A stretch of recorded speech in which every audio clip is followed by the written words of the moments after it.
In February 2026, chemists solved a 2,500-year-old case file.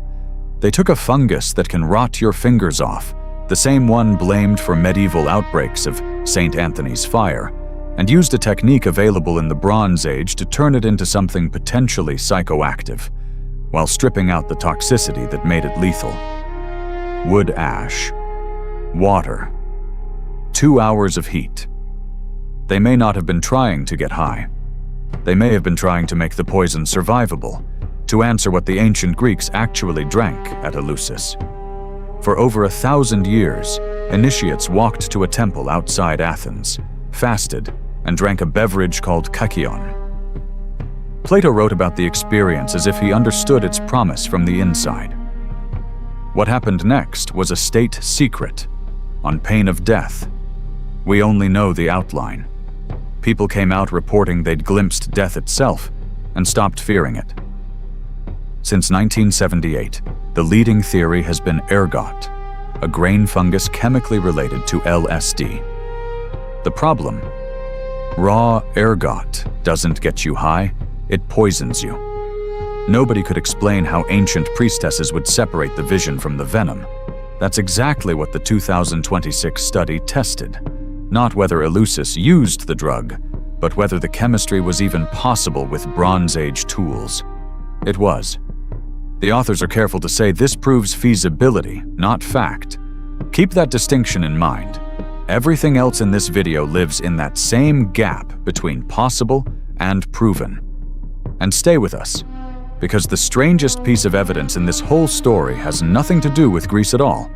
It's a statistic about monkey brains, and it's coming. Because Eleusis didn't come from nowhere. Go back another 1,000 years, to 470 BCE, Thessaly.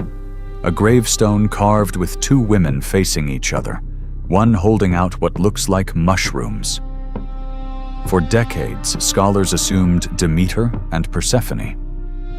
But the Louvre's own specialist on the piece admits, on record, nobody actually knows who these women were.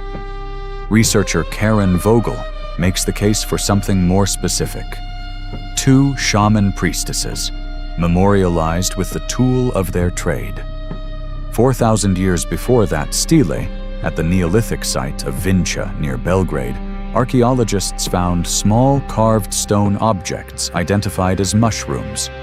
Vincha also left behind hundreds of human figurines. Many appear female. What they meant is something archaeologists still cannot agree on. This is where the trail hits the most contested name in the field, Maria Gimbutas, who argued Neolithic Europe organized itself around a goddess-centered symbolic system, later displaced by patriarchal cultures.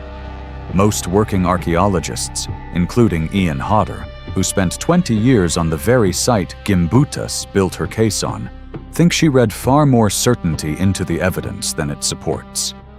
That debate isn't settled. One more layer down. The word shaman itself comes from Siberia.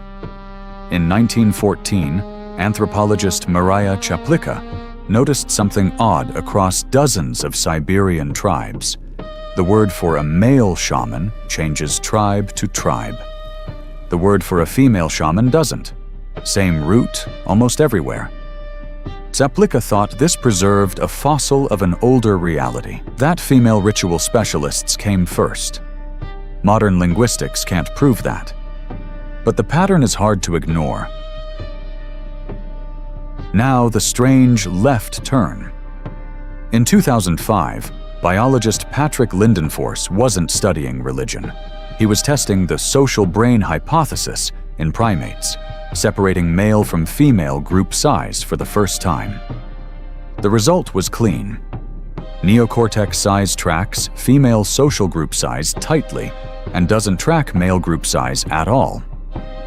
A follow-up study found male primate sociality, competitive, correlates with older emotional brain structures, while female sociality, affiliative, is linked to the newest, most complex part of the primate brain.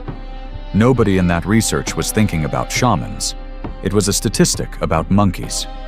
But set beside everything else here, a question forms that neither paper answers alone.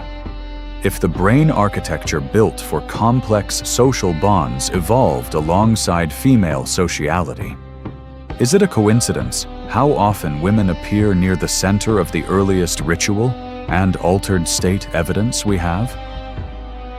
To be precise about what we've shown and haven't. Not that women invented religion.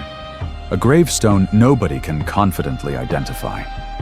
Objects from a culture whose interpretation is still fought over in academic journals. One 1914 linguistic observation nobody has since proven. One primate correlation that was never about humans. What we do have is this.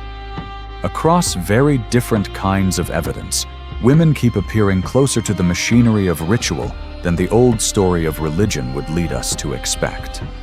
And a piece of 2026 chemistry that just proved the oldest layer of that pattern was, at minimum, technically possible. Sometimes the honest answer isn't yes, it's maybe we've been looking at the wrong evolutionary actor, and we don't yet have the tools to know for certain. The full story of what was in that cup, and who controlled it, is coming as a short this week. Subscribe if you want to keep digging with us.